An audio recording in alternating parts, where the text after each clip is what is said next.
Oh, dali na. Speech. Speech mo dali. Tapos picture ang pangit mo taba sa hapon. Oo, no, pag wala na ka, mag-miss mo din ako eh. Hindi kita lang eh. Pwede bukas ka na umalis. Kasi tuwing ikaw kasama ko, natatamon ako eh.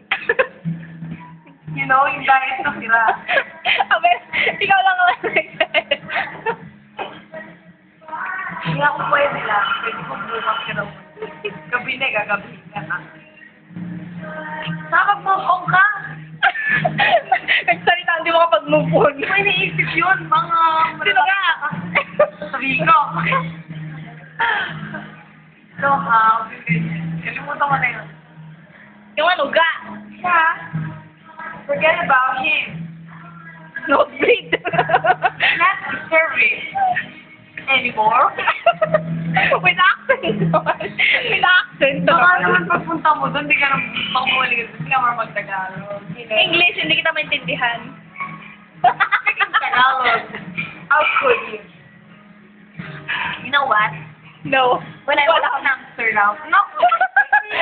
Ganyan ako nun. Kaya pagpunta ko dito, pagdating ko, sabi ko, hello, hindi ako nag-uulan. Namiss ko yung mga time na sa Starbucks tayo. Ay, hindi ka nga pala lagi sa top. Hindi. Sa Pinas ako nun eh. Tanga dito, kailan lang. Kailan? Last. Okay, tamo ngayon lang ako, ngayon lang tayo nag-iisa. Basta mahirap ako eh. Ikaw na kasing, ano? Mayo ata ako dito. Ah, syempre, ano? O hindi June, ano? Julio. Ay, wala pa rin.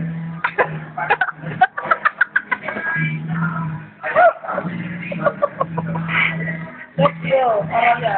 Naalala ko tuloy kanina sa tubig. Tama.